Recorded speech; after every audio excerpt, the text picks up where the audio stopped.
40,000 households throughout the broadcast day and into the evening. Capital OTB's digital presence also plays a tremendous part in getting your message in front of potential customers. With more and more wagering moving to online, CapitalOTB.com can put your message in front of thousands of potential customers 24 hours a day. And with the addition of our new mobile app, new customers will see your message on all their digital devices. To see how affordably you can reach thousands of new customers, contact Capital OTB's Sales and Marketing Department today. You're unbelievable. This is the OTB Television Network, a service of Capital District Off-Track Betting.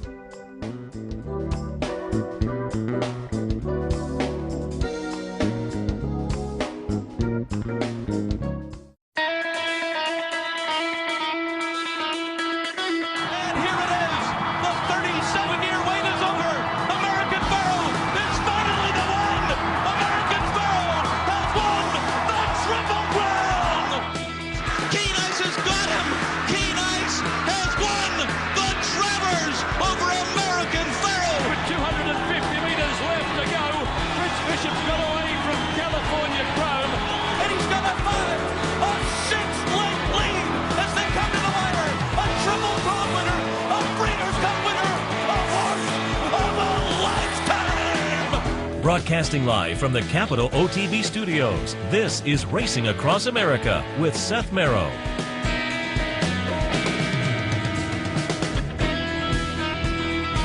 Good morning, ladies and gentlemen. Welcome to Racing Across America. I'm Anthony Mormino, sitting in for Seth Merrow. Seth is visiting his family out towards Oaklawn Parkway, so I'll be sitting in also on Friday morning. A terrific time of year for horse racing. I always said the month of November after the Breeders' Cup is outstanding racing. It certainly is in New York. We lost the racing on Sunday as I was heading towards the Los Angeles Memorial Coliseum. I get my little text that because of high winds, Sunday racing at the Big A was canceled, so a big day today, Wednesday. And, you know, today is kind of a day that through the years, a lot of people are off. I remember when I was a child, I had to go to school for half a day. Not my son, who's sitting about 8 feet away from me. He's already on vacation for 5 days. But it is the Thanksgiving week, and we at Capital Off-Track Betting very happy and proud to bring in Roddy Valeni, who I came in this morning, and I saw the big truck, and I said, this is the day. About 11 o'clock, Roddy Valeni, who once again, well, first off, it's nice to see you. I've told people before, because when you do media, I think it's very good to be honest with your audience, that this gentleman and his wife, his son and daughter, were at my wife's wedding, just to give you a feel of we are friends. And Roddy and Valeni Gravel doing one of the nicest things you can do. I always remember this, Roddy, and I tell this to our son over here. Muhammad Ali had one of my favorite quotes of all time.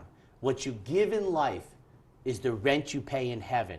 And Roddy and Mary and his family and his Valeni Gravel giving out turkeys outside here, just about, what, 55 minutes? Yes, there's actually a pretty good line out there right now. I was like, it's either free daily double tickets or turkeys. I don't know what they're more here for. We're just pleased that it's so well received, Anthony. You know, it started off, this is our third year. We started off with 600 turkeys, and last year we got it up to 800. And with Capital OTB giving us 100 this year, and Kenworth, who we've been purchasing trucks from, gave us another 100, so it got us up to 1,000. Which is fantastic. I mean, it's a time of year when you're as fortunate as my family finds. We tell our son all the time, not everybody's as fortunate. And to present a Thanksgiving feast to family at their gathering is immeasurably charitable. Anthony, I got to say this to you. When I started my business, I started from scratch, and just to be able to give back and do this, hopefully we'll do it every year with the help of God, and I consider it a privilege. I mean, that we're able to do it. There's nothing fake about it. It's just, for people that can't afford, it means a lot. Some people it doesn't mean as much, but when you see the people that are out in that line this morning, it is heartwarming. I guess it's what Thanksgiving is about. I agree. Sometimes you start to feel guilty because you derive so much pleasure from it, and you're supposed to be giving, but it is enormous because you have to step back. It's the truest of American holidays. They haven't figured out a way to commercialize it, which is wonderful, and it is about family and friends and you know, giving thanks to this country we live in, and Roddy Valenti, his family, and his Valenti Gravel, making it a much better Thursday for, what would you say, 800, 1,000? 1,000. 1,000 turkeys. That is a lot. It's going to commence in about 55 minutes. Now, quick question. How quickly are they all gone? I mean, it's a pretty big line. I know you got a lot of strong guys out there handing them out, so. You know, the first year, Ant, we started off with 600, like I had said, and it was snowing, and I remember it was myself and John, we were afraid of, like, oh God, it's snowing, and people are like waiting in line, and I said, come on. It was before the, I think we started at 12 o'clock, and it was about 11 o'clock, and they had 100 people there. I said, let's start giving them out, because I wanted to make sure we could, you know, could give the turkeys away, and then it was gone in an hour, and then when people were coming at the time we had scheduled it to start, they were mad at us. So it's a tough thing. So now we'll start at 11. Hopefully an hour and a half we can get through it, maybe 2 hours. Just, you know, hopefully that we're having the same turnout we've had before. Well, as they say, you're a good man, Charlie Brown. No, I appreciate that, but like I said, I take no pride other than we're just fortunate as a company and a family that we can give back a little bit to the community. Roddy Valenti, ladies and gentlemen, if you have a need, please come on down. As I said, they're already lined up here, but it'll be kicking off in about 53 minutes here, Kevin. It's a little nicer today than the first one to stand in line because the sun is shining out there. So I want to thank Valenti Gravel and John Signor and what is it, Kenmore, your truck guys? Kenworth, yes. Who provided 100. So a terrific morning, and we want to thank you, Roddy, and tell Mary I said hello. And hello Danielle to Denise as well, and Stephen and your new daughter-in-law and your grandchildren. I'm sure it will be a wonderful Thanksgiving for the family. Thank you so much, Anthony. All right, it's good seeing Happy you, Thanksgiving. my friend. We'll be right back with Shannon Donovan from marketing.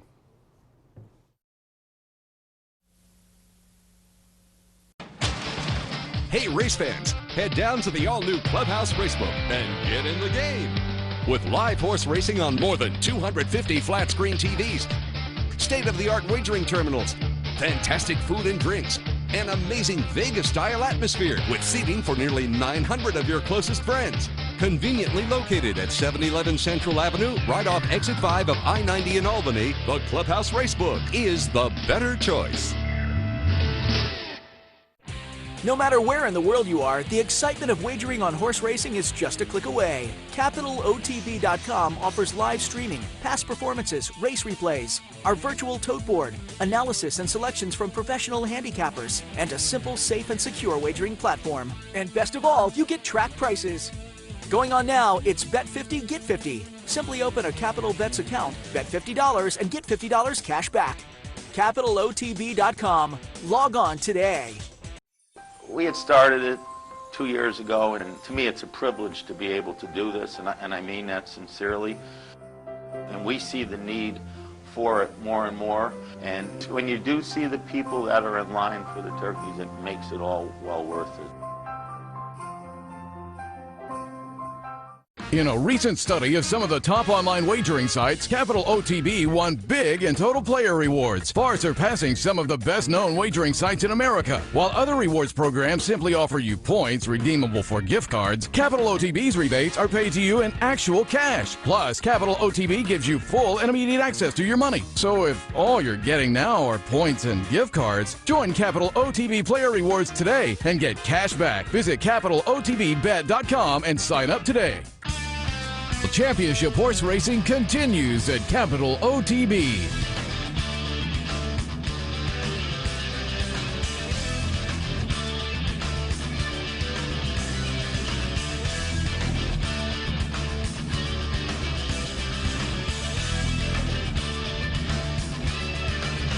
There's no better place to watch, wager, and win than OTB TV and CapitalOTBBet.com. This is Racing Across America with Seth Merrow.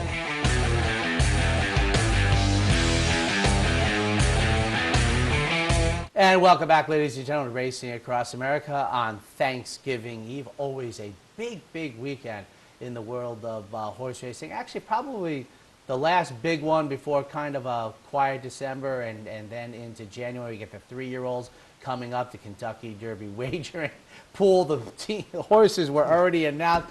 I barely got the Breeders' Cup in my rear view mirror. I got a big weekend at the Big A, California, Churchill Downs, everywhere, but 2-year-olds turning 3-year-olds coming up. But now we bring in my friend and partner in crime at Capital Off-Track Betting, Shannon Donovan from marketing. Shannon? Good morning, Anthony. How are you? Very good. Just we're saying off the air, and I told our audience I made my initial visit to Del Mar, and people were surprised to hear that. I said that I always tell them two things. One is Del Mar runs in the summer when, unless you need to catch up on courses in college, you're not in school. And the other is, I've told the story before, my wife and I went to San Diego to get engaged, and it was Memorial Day weekend, '02, and she said to me, do you want to go up to Del Mar for the simulcasting? I said, I am not walking into that building till they have live horse racing.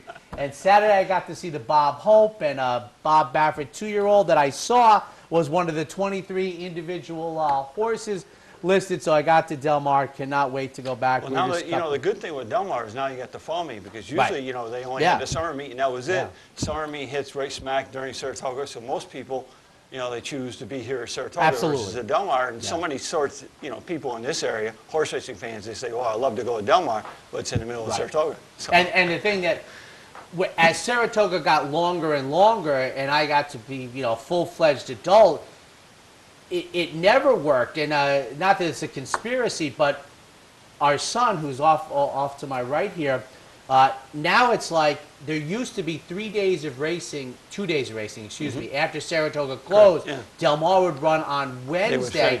Well, obviously, my son's going back to school, so we can't do that. Now, the best hope became, then they started opening up like a week ahead of Saratoga. But it's too busy a season. But you're right. They called it the Bing Crosby meet. It was an easy opportunity. And now they're going to have the Breeders' Cup for 2017. Yeah, yeah. And I will say this. Shannon, for those who don't know, is a huge golf fan, as I am.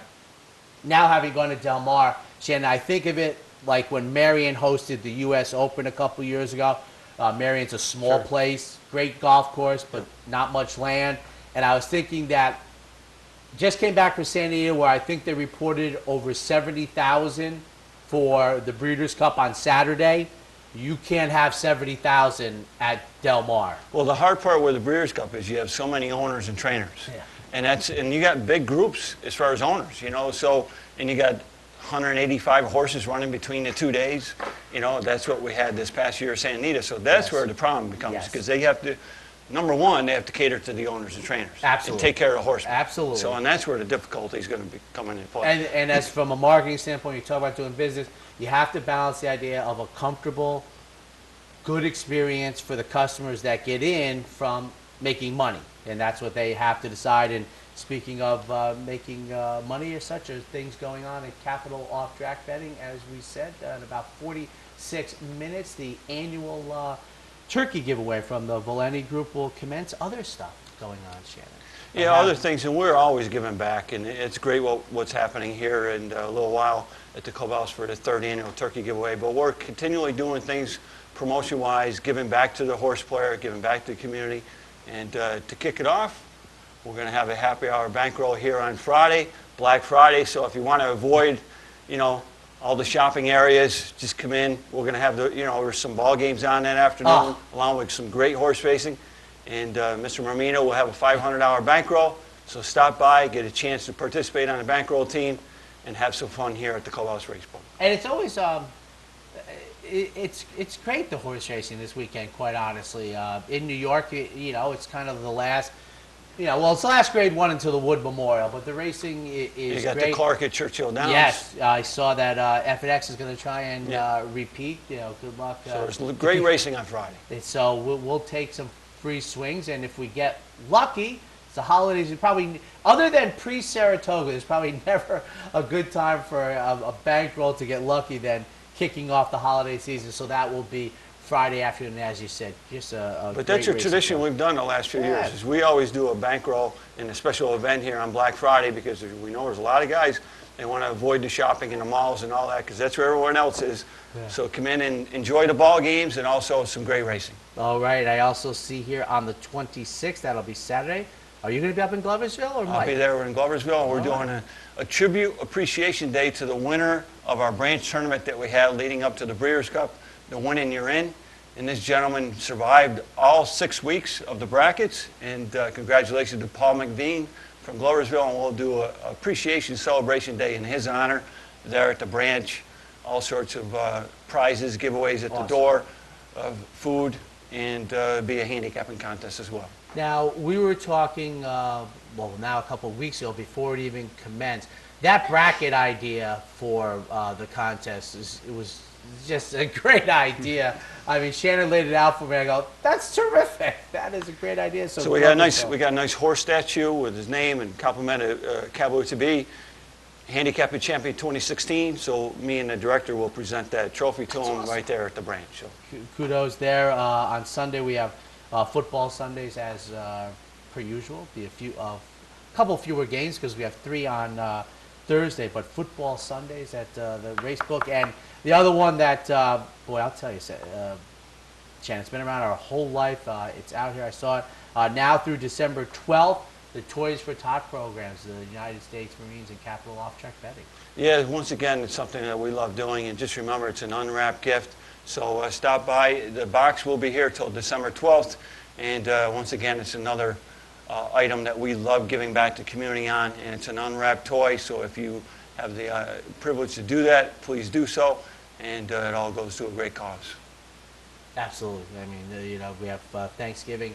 Now we're giving away turkeys to 1,000 families who are happy to help out. And now through December 12th, an unwrapped gift for Christmas or the holiday seasons for young people who bring a little bit more joy into their life. So if you're able to help, please do. Remember, unwrapped gift out front. You have 2 weeks, but don't wait till the last moment. Did I hit all the points? You hit all the points. That's it. Nothing like having a marker. So enjoy your holiday. Enjoy the sports. I know you're a big sports fan, as I am, and selfishly, this is one of the best weekends across the board. Rivalry weekend. It is. You even got Siena and Albany for rivalry weekend. I know they're going to play in Albany, though. Yeah. I know. Yeah, so it's a road game for Siena. 4,800 tickets. I've been in the Rag. It's not the CEFCU Arena. It's not too big, but it is pretty big. And I can't get back to Los Angeles to see SC and Notre Dame because it's the wife's birthday tomorrow, and I got to see SC and UCLA. But Shannon Donovan from marketing, ladies and gentlemen. We'll be right back.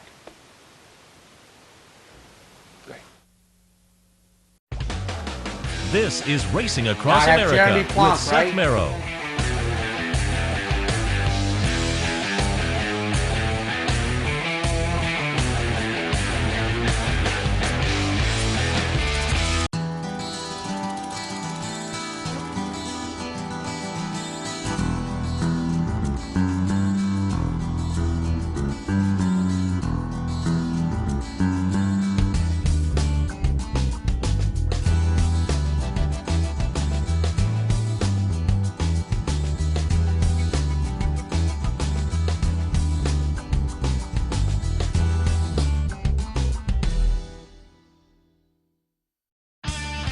Championship horse racing continues at Capital OTB.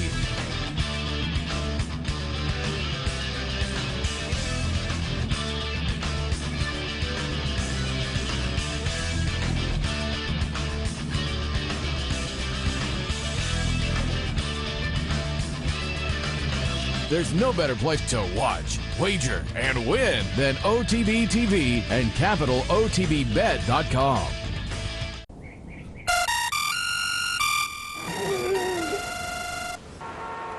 Come on. I want sales reports on my desk by Monday. Oops. My bad. Love racing? RTN brings you every live simulcast on your home television, plus live video streaming and race replays on your PC and mobile devices. To order, visit RTN.tv. RTN, a breed apart. I got it. Watch me. I got it. Hey! I got something that makes me want to shout. I got something that tell me what it's all about. I got a move that tells me what to do. If you don't, brothers and sisters, then you won't know what it's all about.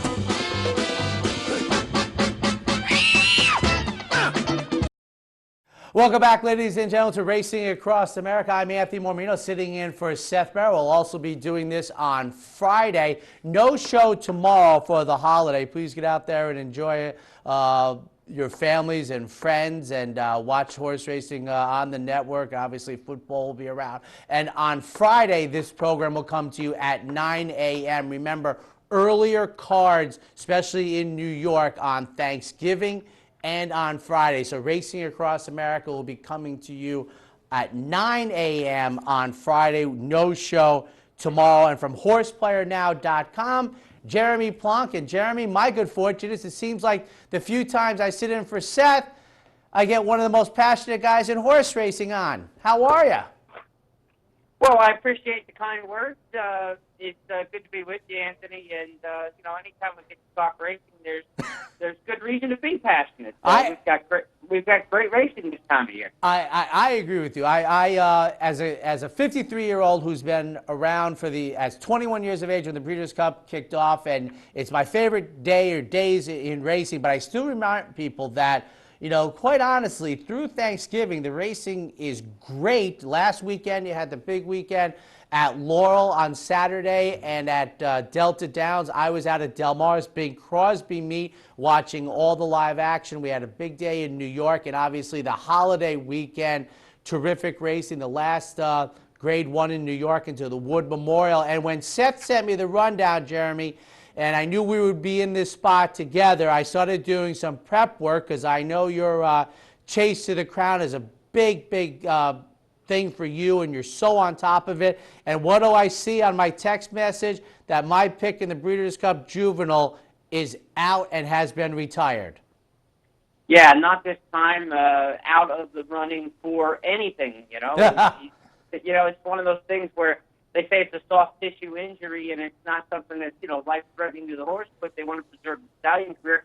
TaylorMade Farm bought into that horse right before the Breeders' Cup Juvenile. And any time a breeding farm buys in an interest in your horse that you're rooting for, you got to be a little bit leery about how long they're going to stay in the game.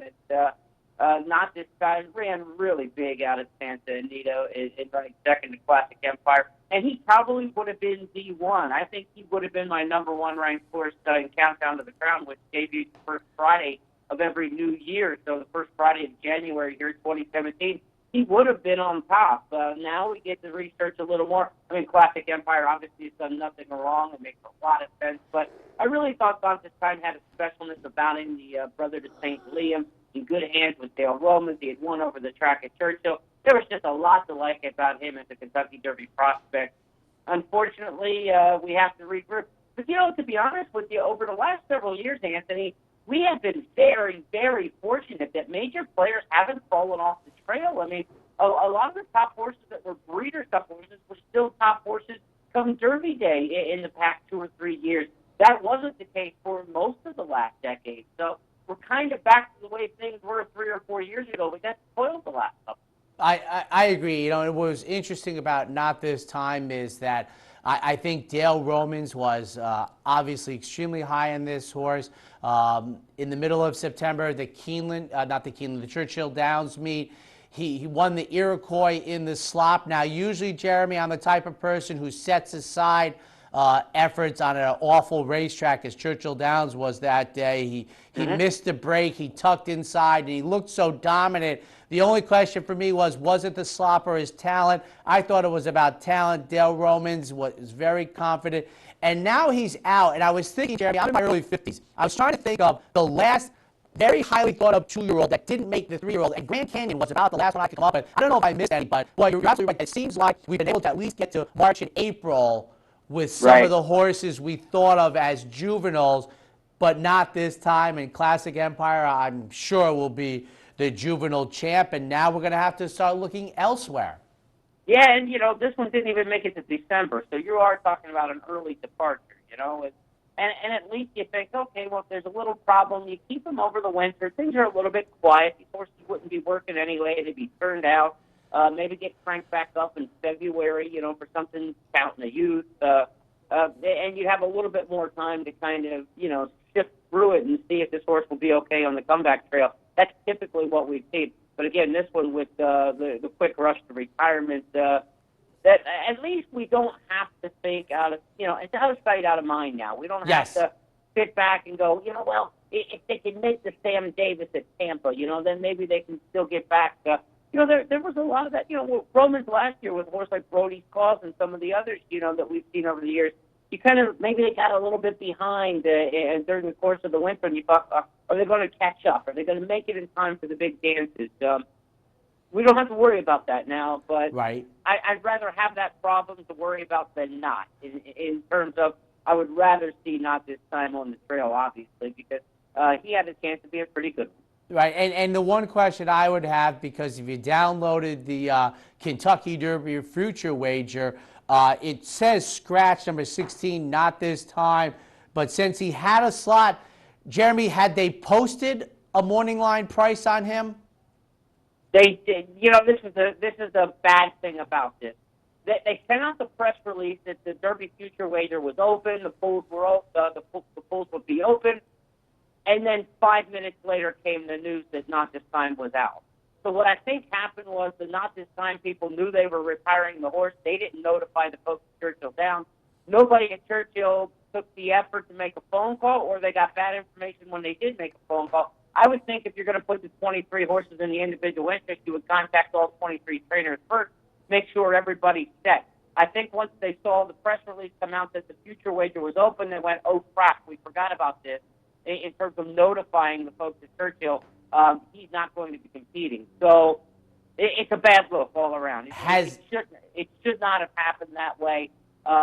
Either the ownership had to notify Churchill ahead of time knowing, hey, there's a future wager coming up, or Churchill did a bad job in advertising that there was a future wager coming up or promoting the fact, and double-checking with all the connections before putting a horse in the field. This isn't the first go-around putting together a future wager field, so it's disappointing. It's not like it's a growing pains mistake. This was just a flat-out mistake. Right. I can't. The horse did not get injured and retired in the 5 minutes between the two press releases sent out. We know that. That is very, very sure. If you've been around horse racing for a while, the ones that I chuckle at, and I feel in bad form to say I chuckle at it, but when you hear the news that a horse passed away in a paddock accident like 4 months earlier, you're like, we can't do better than that in this modern information era than that. So we have 22 individual horses, and then the 24th one is all the others. And I just have to say this, Jerry, because I know you are so on top of this crowd. I was at Del Mar for the Bob Hope Mastery's second career start. He won at 3-10. I guess I was one of those few that wasn't really that impressed. He's 12-1 on the morning line. If you're taking 12-1 on Thanksgiving on Mastery, good luck to you. This is such a hard game. I got to think at least 5 or 6-1 at the least in the Kentucky Derby if he makes it. So what's your overall thought on future majors? Okay. Now they're 2, 3, and 4, I guess, in the order that they offer them. And in that one, I'm looking for a minimum of 30 to 40-1 in January. I will never bet a horse under 30 or 40-1 in January for the Kentucky Derby for the same reasons you mentioned. I mean, the favorite on Derby Day, unless they're an absolute standout, will be around 4-1 odds. Yes. You could just do the simple. The races are not unique. They are just mathematical poles of each other when it comes to betting. So if there's an 18 or 20 horse field and there's not a standout favorite, then that favorite is going to be 7-2, 4-1, 9-2, somewhere in that range. The second choice is going to be 6 or 8-1. Everybody else is going to be 10-1 or more. So it's just a slot. It's just math, folks. And so if you are looking at, what kind of price will I get on Kentucky Derby Day? Unless you've got the first or second favorite, you're getting 10-1 or more on Derby Day. So start your premise with that kind of thought process. And why you would take any less than 2 or 3 times that price in January, 4 months out, to me is insanity. Now, you can't have that boastfulness of, I had this horse in January. that's wonderful for the psyche. It does nothing for your account balance, or it does nothing for your wallet if you're playing, at the actual windows and collecting the cash. Right. I mean, so those things are okay for people who want to pound their chest and be braggadocious that I had this horse before everybody else, but I'm more about sound wagering. When it comes to bragging, just put it in print nowadays. Tell everybody on Twitter in January who you like, and you can still come back and get that same brag because Yes. you've got a timestamp ticket on Twitter or on your blog or on your Facebook page or just a text message to one of your buddies. If you just want to get on the record that I had this horse first, there's ways of doing it without throwing your money into the wind. I agree.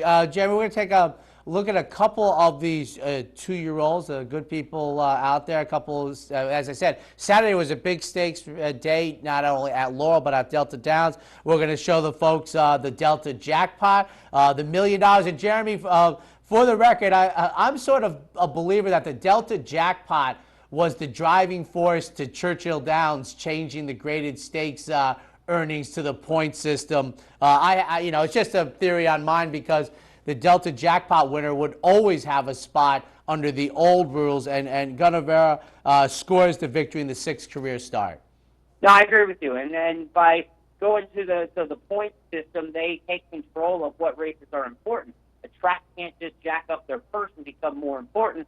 Churchill Downs gets to control which races they feel were most important. I totally agree with your premise there that the Delta Jackpot was the driving force behind that. Gunnevera comes and wins this race after a good Saratoga summer. This is the horse your folks up in that part of the country Yes. got a good look at this summer, just like Exaggerator last year. Exaggerator had a good run through some trips east and came down and won the Delta Jackpot. This was a pretty impressive run by Gunnevera. Now, it wasn't the fastest Delta Jackpot we're going to see, 1:45.15. And, of course, the filly who won the 2-year-old Delta Princess on the same card, Shane's girlfriend for Doug O'Neill, she ran off and hid and probably stole the show on the day. Yes. So when the fillies go better than the boys, it's always a little bit of a juggle in terms of how good this race was. And there were some disappointments in here. I thought Shea Boys Echo was very, very impressive, despite slow speed figures winning at Keeneland. That runner could do no better than 4th in this spot. Thirst for Life didn't run well out of the Keeneland meet. Our Storm and Norman ran poorly from Keeneland. Now, Gunnevera did come out of the big stakes race at Keeneland. And, when you run against Classic Empire, and that horse had already come back to win the Breeders' Cup Juvenile, you knew that form was franked and looked good. And Gunnevera obviously proven at Keeneland, at Saratoga. This is a legit top 10 kind of horse. Yes. You just wonder with the connections and the pedigree and the win early style of a horse like this, if this is a long-range prospect or just a horse who's pretty darn good as a 2-year-old. That would be the question moving forward. But if I dialed in out of an unbridled mare, there's plenty of pedigree there to go a distance of ground. I don't think this is going to trip this horse up. Have you been surprised at how well Dialed In has done as a young stallion? Yeah, I have. Dialed In was kind of a fluke. He was kind of a fluky horse that won the Fountain Youth or the Fountain Youth of the Florida Derby at a big price. And I joke about this because I picked him in Countdown to the Crown back in when he was successful in Icebox. And in horses like that, some of the fans of the series still come back and say, "You have any Dialed In or Iceboxes this year?" There are horses that were good for me during the prep season, but I never really thought were legitimate kind of, they're going to win one of the Triple Crown races. I am surprised Dialed In has had success, especially early, because he wasn't very brilliant. He was a finisher, but you wouldn't have expected his horses to be brilliant 2-year-olds. I completely agree. I am almost as mystified as I am as how versatile Spicetown has been as a stallion. We're going to show the James Lewis for 2-year-olds on the big DeFrancis Dash undercard at Laurel for the good folks out there. The Ella Reed. He was sharp. 1:10.07 was the time of the DeFrancis Dash. He finished this in 1:09.96. So he went about a half length to 3/4 of a length faster than the DeFrancis Dash, which was run 5 races later on the card. Unless there's some kind of split variant going on and the track decidedly slowed down throughout the day, you have to be impressed with this 5-length picture. I agree. I mean, it's a 2-year-old race at Laurel late in the year, but you don't want to get lost. And I have to tell you, Jeremy, I am a big believer in comparing times on a same day with horses to get a real barometer for you. And I know that the Francis Dash, it got its graded status this year. I know the top flight which was Saturday afternoon at the Mark. I was contracted with Bob Hope, and Bob had two always essentially used I was underwhelmed almost by the effort. I thought Smitty had to get into him in here, but it was his second career start. I do expect regressions after big debuts, so maybe it was better than my first look. Yeah, he's been 1-5 in both starts. So is this the second coming, or a horse who really hasn't matched up with anybody yet? That's what we don't know. Right. But when you're 1-5 in the debut, there probably wasn't a lot shown in the past performances on the other horses. And when you're 1-5 in this particular spot off of that maiden win, again, this was just 4 rivals. A couple of horses looked to be, solidly overmatched coming off of 5th and 6th place finishes. So this wasn't a tough field. And, he's won 2. He's won them easily. It's a little bit of a dichotomy in handicapping. He's a May 3 foal, so you think he'll be a late developer, perhaps. Right. So maybe you give him a thumbs up for this. But he's from a really win-early 2-year-old family. The dam of the half, the jump start, who was a Saratoga Special winner and runner-up in the Champagne. He's got a win-early pedigree, but he was a late foal. So that's kind of, plus and minus. But I out of an old Trieste mare, I just don't see this as a classic distance. This horse looks more like Haze on Ice, if you remember that horse from last year. This horse will probably win something 7 furlongish maybe as a 3-year-old, and that'd be about as good as it gets. Maybe they try him in something like the Southwest at a mile at Oaklawn and try to get a little bit more distance out of him by, March or late February from the Southwest. That's the kind of realistic goal for Mastery, I think. Well, I'll tell you what, he's 12-1 on the morning line. I'll give anybody 15. Right off the top. I agree with you. I will say this, Jeremy, 2 races early in the card. Bob Baffert had a Juddmonte runner named Fielder making the debut. Another one of those purchases Bob Baffert made with the Juddmonte people. He didn't run an inch. He was absolutely terrible in those Brilliant Silks of Juddmonte. Phil D'Amato had a horse in there, Big Hit, who actually looked good winning it, but I didn't think Mastery was, I was looking forward to it, and I thought there wasn't much there for the people there. You seem to agree. So there you have it, the Kentucky Derby wager pool. Seth made a note here for me, the Super Derby Texas Chrome. Taking a look at Dalmore, the Zia Park Derby. We'll go to that right now. All I can say was I loved the Dirt Mile on Friday, Breeders' Cup weekend. I wasn't for Texas Chrome. No, and, Dalmore ran his heart out in this race, but he really had no excuses in there. He got away with a pretty soft pace. He was the best horse on paper, and he just didn't deliver. I think he'll be an underlaid price today in the Zia Park Derby. He is the 3-1 morning line favorite.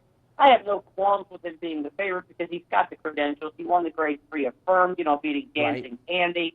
He got beat a half length in the Super Derby. But I think Semper Fortis will be the horse to beat the other Californian coming in for Doug O'Neill. When O'Neill ships the horse into New Mexico, he usually moves business, gets, big performances out of his horses there with the ship in historically, going all the way back to Thor's Echo, running in the WinStar Derby back in the day. I think Semper Fortis is the horse to beat for Redham Racing, Mario, and Doug O'Neill today in that race.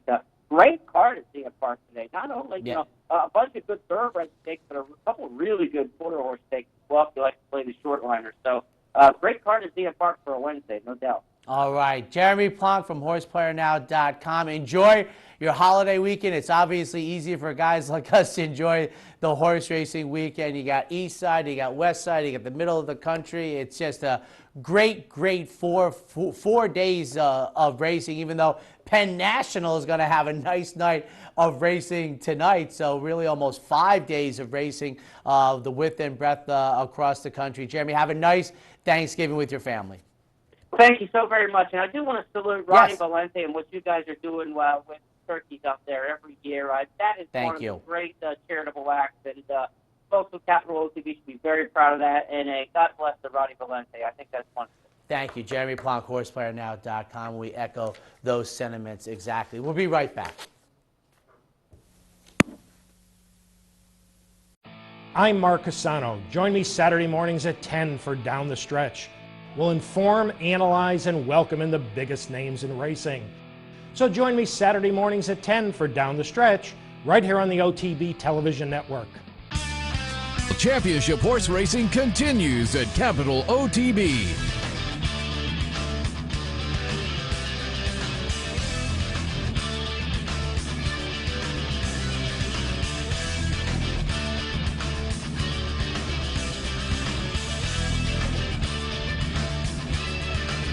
There's no better place to watch, wager, and win than OTB TV and CapitalOTBBet.com. Hey race fans, head down to the all-new Clubhouse Racebook and get in the game. With live horse racing on more than 250 flat-screen TVs, state-of-the-art wagering terminals, fantastic food and drinks, an amazing Vegas-style atmosphere with seating for nearly 900 of your closest friends. Conveniently located at 711 Central Avenue, right off Exit 5 of I-90 in Albany, the Clubhouse Racebook is the better choice. Not at the track and not near a computer? No problem. Wager with Capital OTB's Touch-Tone wagering system and you'll never get shut out again. Capital OTB's Touch-Tone wagering system is quick, simple to use, and guarantees your wagers are accurate and placed on time. For more information, visit CapitalOTB.com or call Capital OTB's customer service hotline at 800-292-BETS. Capital OTB's Touch-Tone wagering system. Never get shut out again. A huge race on the outside, but it's Ferdinand and Alashiba nose and nose to the wire. Good chase coming on the outside. Alashiba going to get there at the rail with Ferdinand. Alashiba has won it by a nose. We had started it 2 years ago, and to me it's a privilege to be able to do this, and I mean that sincerely. And we see the need for it more and more, and when you do see the people that are in line for the turkeys, it makes it all well worth it. This is Racing Across America with Seth Merrow.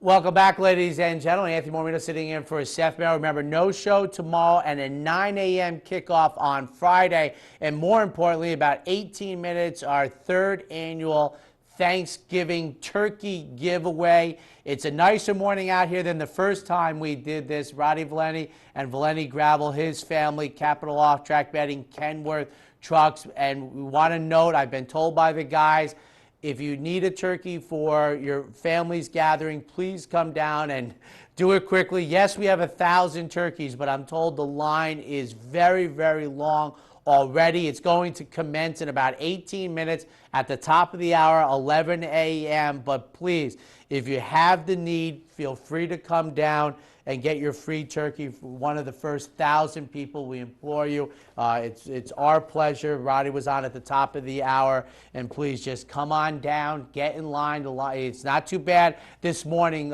with the weather shining out there, so please come on down for the third annual turkey giveaway. It's going to start at 11 a.m. while supplies last, and as Roddy told us, all together, Capital, Valenti Gravel, and Kenworth Trucks, 1,000 turkeys. So please come on down, kick off your Thanksgiving day and the weekend.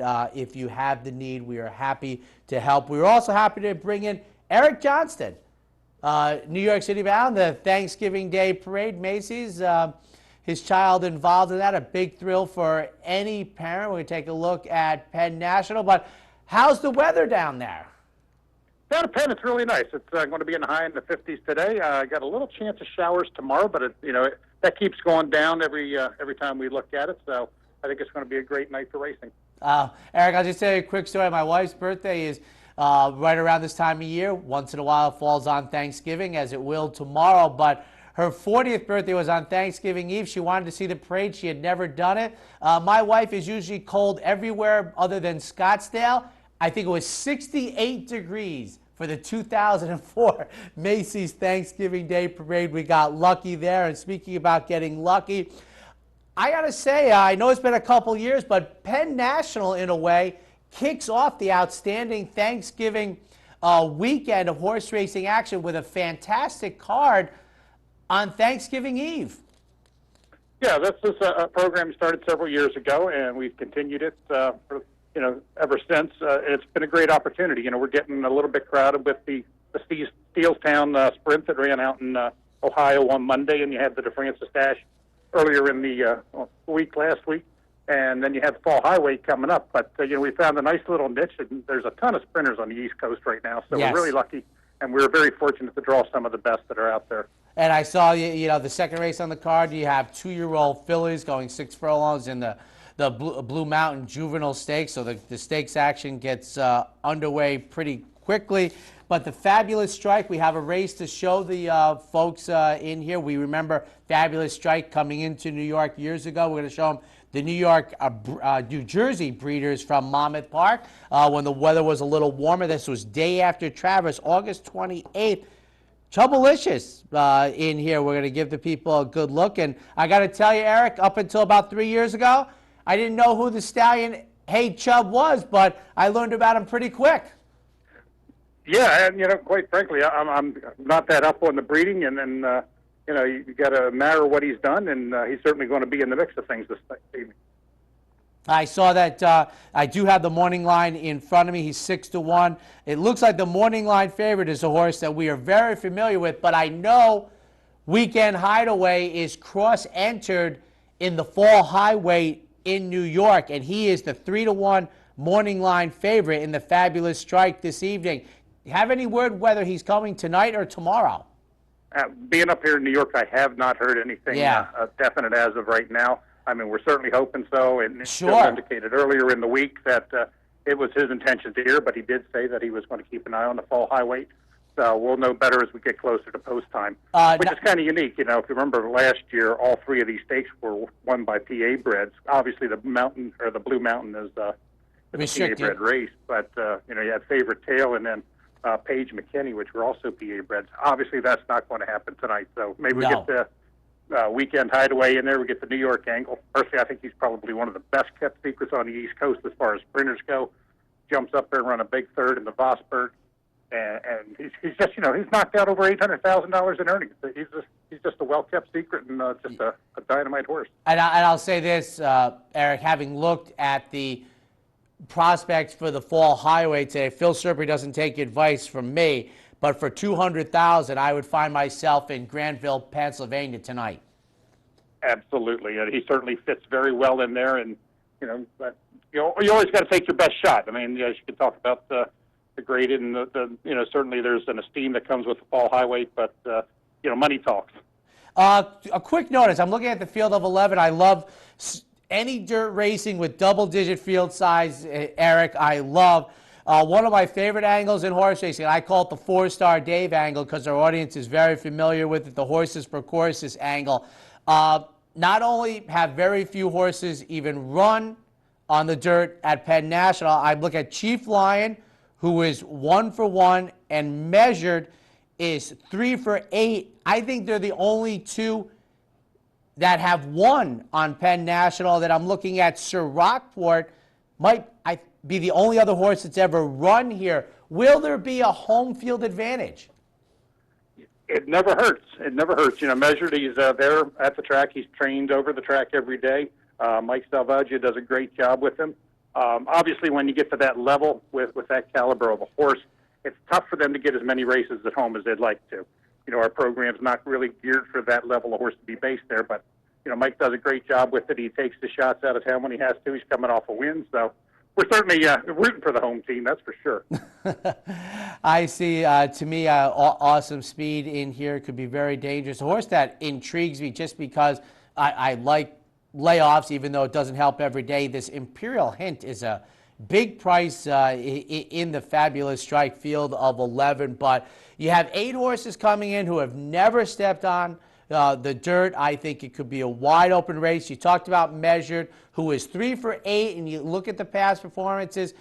It took a while, Eric, but finally in the most recent race won the 2X allowance race. This past performance is littered with allowance races for Measured Up. So if Weekend Hideaway doesn't run tonight, how wide open is this race? Extremely wide open. I think it's a jump ball situation, and anybody can jump up there and get it. It's going to be a matter who gets out of the gate, who gets on the front end. I don't want to say that we have a speed favoring track, but under these circumstances, obviously speed's going to probably be the rule.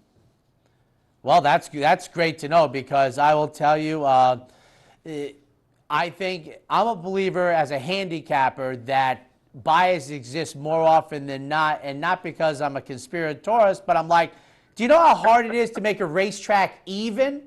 That's the problem. It's too hard to have a racetrack that plays very even. So if you kind of think that speed has an edge, you kind of always hope the jockeys figure that out also. But hey, if speed is good, just go with it. Absolutely, go to the front end and improve your position. That's the name of the game. I love that. One of my favorite lines in the sport. Go to the lead and improve your position. I will say that I think if Weekend Hideaway, and to me, boy, I got to tell you, Eric, this is a no-brainer spot for me, because even though Weekend Hideaway doesn't have a lot of ones in front of in his past performances, he's pretty quick when he wants to be. I mean, he actually, I think, is ridden sometimes to have the stalking position. If I was Luis Saez and I go in this spot, I'd be gone. They'd drop the flag, and I would try and be first every step of the way. Yep, that's it. You just get to the front end and go as fast and as far as you possibly can. All right, Eric, have a great time with your family in New York. Hopefully you'll have a mild day tomorrow. Congratulations for your daughter being in the parade tomorrow. That's it. Thank you, gentlemen. Appreciate it. All right, then, Eric. Have a great Thanksgiving. All right, thank you. All right, ladies and gentlemen. Eric Johnson in New York with the family. Boy, what a great thrill. You can only imagine our little guy in the Macy's Day Parade. Coming up, what is it, about the 90th one, coming up on the 100th sometime. But a great night of racing at Penn National. I have to tell you, I love the Fall Highway. It's one of my favorite races of the year. I know it sounds quirky. I will say this.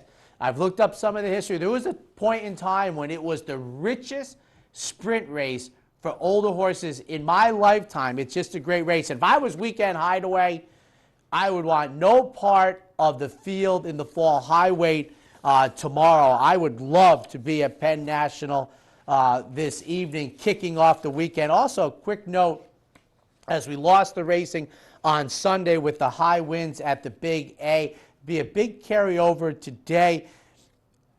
It kicks off in a race that I think if it wasn't for the carryover, it's a maiden claimer for 2-year-olds on the turf. And I have to tell you, there's a horse who's 15-1, the 5 horse, Passport to Chaos, for Jason Service.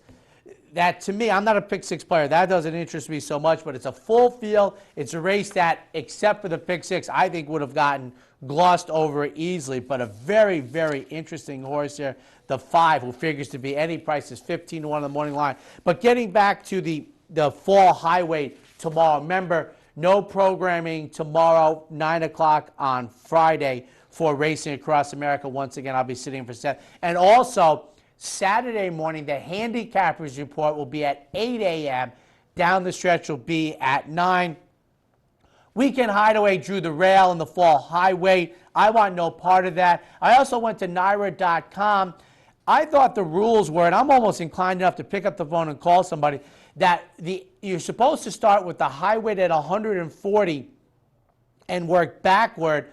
I went to NYRA.com for the weights, and Stall Walking Dude was the high weight at 134. I think that was the assigned weights, not just the weights in the field. So maybe they changed the rules. And I will say this, in the graded stakes lifetime of the Fall Highway, only Mount Livermore in 85 ever won carrying the 185.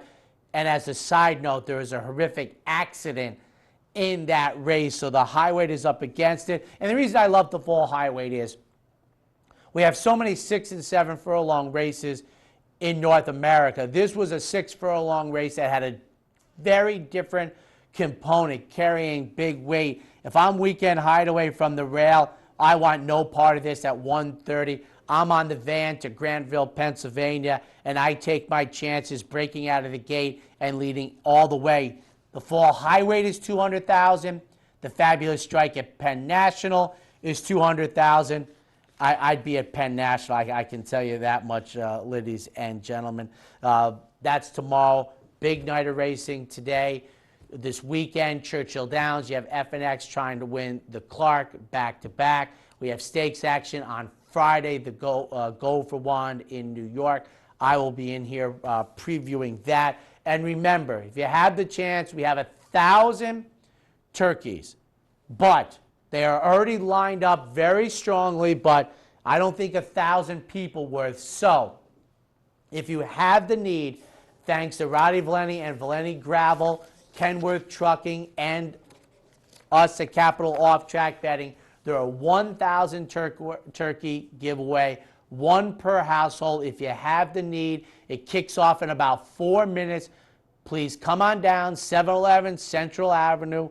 We feel very fortunate. As Roddy Valenti was on the top of the program, he feels and we feel very honored to help anyone who has a need. Come on down. I'm sure there's probably only about 200 in line. I'm just guessing here, but while they last, we'll be having the turkey giveaways for you.